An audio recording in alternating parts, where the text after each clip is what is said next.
People often ask me why it's difficult for neurodivergent people to find work. It's likely that around 20% of job seekers are neurodivergent, and neurodivergent presentations include autism and ADHD, attention deficit hyperactivity disorder.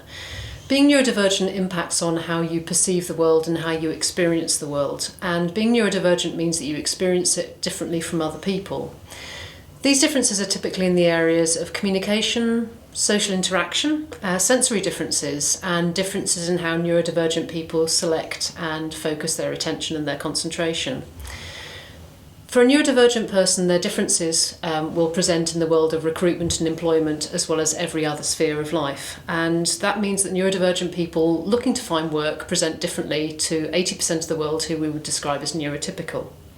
So to give you an example of what that means, a neurodivergent person often has a spiky profile, and that means there are some things they're really good at and some things they find much more difficult. And for a neurotypical person, the gap between the things they're good at and the things they're not so good at is much smaller.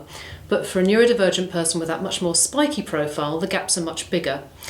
To give you an example of how that might present in the workplace, a neurodivergent job seeker or employee might have a really good attention to detail. They might be really good at spotting patterns, being really analytical, but they might have much more significant difference working out how to present that really specialist information to somebody who's not a specialist themselves. So working out the communication difference of what's in somebody else's head and how to present that information in a way that's accessible. What a neurodivergent person really needs is a recruiter or an employer who really understands what a spiky profile brings, who recognises that it brings strengths, and it would be great to recognise that employee's strengths, but also that it brings challenges. So what somebody with a spiky profile might need is someone who helps them really understand their strengths and helps them select a job role or a career that really works for them, or an employer that can recognise that this individual might not be a good all-rounder, but there are certain parts of the job they'll absolutely excel at. To be really successful at the recruitment process, the neurodivergent person needs to play within a system that's designed by the 80% of people who are neurotypical. And there are very specific things about the recruitment process that neurodivergent people find difficult.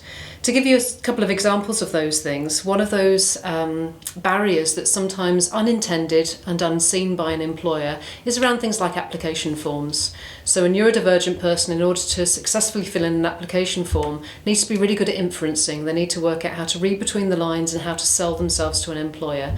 For all of us that's difficult, but for a neurodivergent person that's even more difficult, and that can limit their success. Perhaps the most significant challenge for a neurodivergent person is actually the face-to-face interview. To be successful in an interview, you have to navigate multiple social interactions.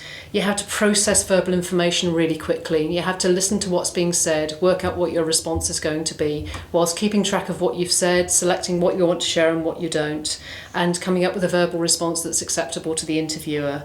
And you have to do all of this at a time of great stress and uncertainty, two things that are really difficult for many neurodivergent people.